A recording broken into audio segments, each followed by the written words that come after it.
నమస్తే అండి నుమాన్ గారు.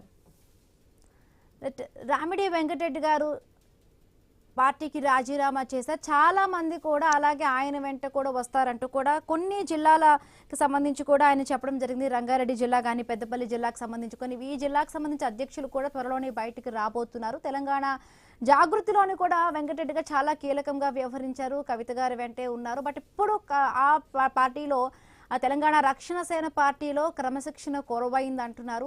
రోజు అంటే పార్టీకి కష్టపడే వాళ్ళని కాకుండా ఎవరైతే కూడా కవిత గారితో ఫోటోలు దిగి బయటకు వెళ్ళి దందాలు చేస్తున్నారు, ఇవన్నీ కూడా ఆవిడ దృష్టి కూడా నేను తీసుకొచ్చాను. బట్ ఇవంతా కూడా జరుగుతోందని అంటున్నారు. ముఖ్యంగా మీ పార్టీని ఎక్కడా కూడా కవిత గారు ఎక్కడ కూడా బయట ఎక్కడ విమర్శించిన దాఖలాలు లేవు. ఓన్లీ ఒక బీఆర్ఎస్ పార్టీనే కూడా ఆవిడ విమర్శిస్తున్నారు. మీ పార్టీలో కూడా త్వరలోనే రాబోతున్నారు, అటు కూడా మాట్లాడుతున్నారు రాజు గారు. సో ఏం చెప్తారు? ఆదిలోనే ఇవాళ తెలంగాణ ఆవిర్భావ దినోత్సవం 12 ఏళ్ల తర్వాత కూడా అది తెలంగాణకి సంబంధించి కూడా అసలైన పార్టీ అంటూ కూడా కవిత చెప్పిన సందర్భంలో ఈ తెలంగాణ ఫార్మేషన్ డే రోజునే ఇలాగ కవిత పార్టీలో వచ్చిన చీలికలను ఏ విధంగా అర్థం చేసుకోవాలి? ఏం చెప్తారు?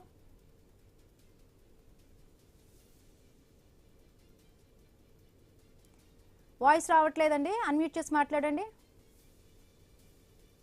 Very good morning, madam. Sorry, but very good morning to you as well as Rajagaud garu and all the viewers. ఏదైతే మనం మాట్లాడుతున్నామో కవిత పార్టీ గురించి, ఫస్ట్ ఆఫ్ ఆల్ ఈరోజు తెలంగాణ ఫార్మేషన్ ఒక శుభ సందర్భం.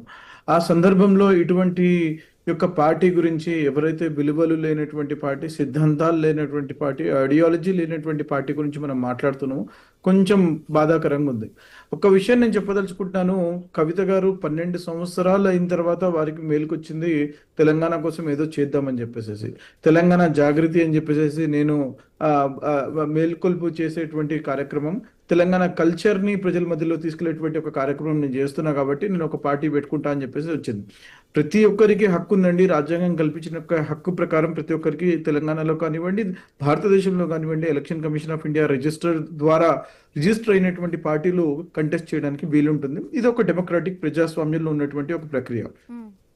కాకపోతే క్రెడిబిలిటీ అనేది చాలా ఇంపార్టెంట్ ఉంటుంది. వారి 10 సంవత్సరాలు ఏనాడు కూడా నోరు మెదపరేటువంటి వ్యక్తి ఈ రోజు వచ్చేసేసి నేను తెలంగాణ కోసం నేను చేస్తా అని చెప్పేసి వారి సొంత పార్టీ మీద, వారి తండ్రిగా ఉన్నటువంటి కల్వకుంట్ల చంద్రశేఖరరావు గారు వారి యొక్క పార్టీ మీద ఈ రోజు నిందలు అపనిందలు వేస్తుంటే ప్రజలు మొత్తం గమనిస్తున్నారండి. వారి 10 సంవత్సరాలు ఏ రోజు కూడా నోరు మెదపనటువంటి వ్యక్తి ఈ రోజు మాట్లాడుతుంది అని అంటే వారి వెనకాల ఎవరుండి ఎవరు ఏం చేయిస్తున్నారని చెప్పేసి ప్రజలు అన్ని గమనిస్తున్నారు. వారు ఒక కీలు బొమ్మ మాత్రమే. నేను మళ్ళా చెప్తున్నాను, నేను వెరీ క్లియర్ గా చెప్తున్నాను, నేను వారు ఒక కీలు బొమ్మ మాత్రమే. ఒక పెద్ద వ్యక్తి ఈవిడ వెనకాల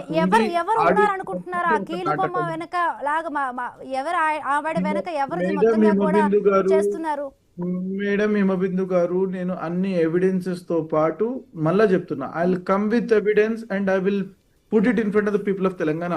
లెట్ దెమ్ జడ్జ్. వ్యక్తి పేరు చెప్పొద్దు. మీరు మా స్టూడియోకి వచ్చి మొత్తం డీటెయిల్స్ సహా చెప్పొచ్చు. వ్యక్తి పేరు చెప్పకపోయినా ఏ పార్టీకి సంబంధించిన వ్యక్తి చెప్పగలుగుతారా? ప్రతిరోజు సాయంత్రం పూట ఎక్కడ ఎవరితో వీళ్ళు కలుస్తున్నారు? అంటే కాంగ్రెస్ పార్టీతో కలుస్తున్నారా? బీజేపీ పార్టీతో కలుస్తున్నారా? బీఆర్ఎస్ తో కలుస్తున్నారా? ఓపిక పట్టండి, తొందర ఎందుకు? అన్ని బయట పెడదాం. ఈ బ్రోకర్ల పనులు, ఈ బ్రోకర్ దందాలు ఏంది, ఈ ల్యాండ్ డీల్ ఇందాక వాళ్ళ రాజీవ్ గౌడ్ గారు ఇందాకే త్వరలోనే కవిత గారు మీ పార్టీలోకి రాబోతున్నారు అంటూ కూడా మా పార్టీలోకి రానివ్వం. ఈ బ్రోకర్లని రేవంత్ రెడ్డి గారు ఇక్కడ ఉన్నటువంటి బ్రోకర్లను కూడా బయటకు పంపిస్తాం. తెలంగాణ కాంగ్రెస్ లో ఉన్నటువంటి బ్రోకర్లను కూడా బయటకు పంపిస్తాం. ఒక్కసారి హోల్డ్ లో ఉండండి. తెలంగాణ రక్షణ సేన నుంచి టిఆర్ఎస్ నుంచి కందుల మధు గారు స్టేట్ సెక్రటరీ కూడా జాయిన్ అయ్యారు. నమస్తే అండి మధు గారు. నమస్తే మేడం. నమస్తే. ఏంటి తెలంగాణ రక్షణ సేన పార్టీకి ఆదిలోనే గట్టి ఎదురు దెబ్బ తగిలి